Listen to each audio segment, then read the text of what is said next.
to get a little bit of wealth through the wrong way is not difficult.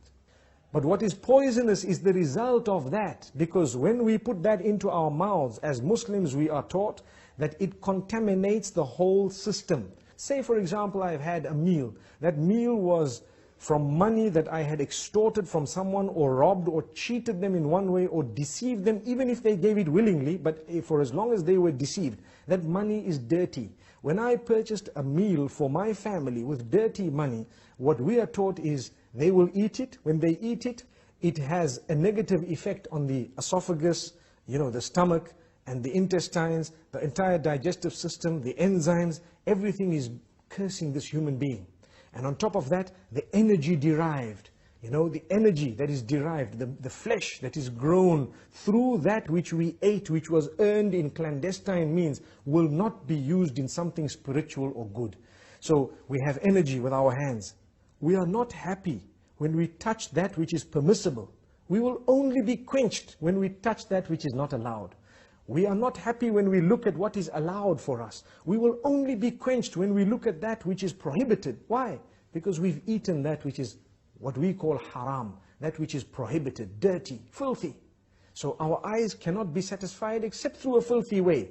Our brains are contaminated that we can't think straight. This is why the Quran says, الَّذِينَ يَأْكُلُونَ الرِّبَا لَا يَقُومُونَ إِلَّا كَمَا يَقُومُ الَّذِي يَتَخَبَّطُهُ الشَّيْطَانُ مِنَ الْمَسِّ.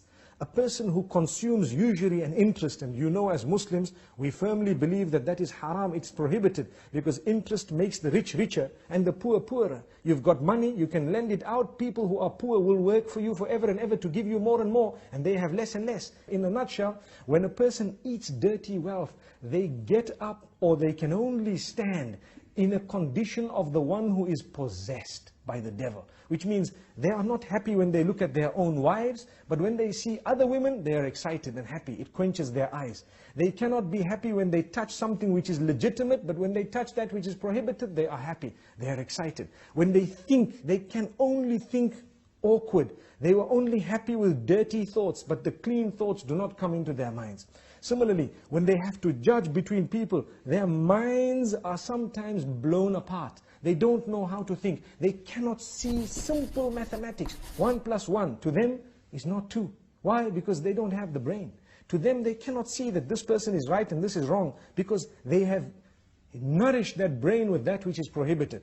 The reason why we believe this is in order for us to realize the importance of clinging very solidly to that which is permissible and full of blessings. And this is why we say there is a lot to be learned when it comes to business ethics. We are supposed to be the most upright, very clear. Imagine when we are selling a motor vehicle, a true believer would be saying, you know what, I've made an accident, it was damaged here, the car looks brand new, it is a beautiful vehicle, but I need to tell you the 3 defects it has. Here you are, if you want it, take it, if you don't want it, leave it. That's a true believer. Whereas you have a person who might claim to believe, saying, no, nothing wrong, no accident, no nothing, beautiful car. It was better for that person to say, here's the vehicle, look at it nicely, if you like it, take it, if you don't, leave it. That's even a better statement than that. So we need to choose.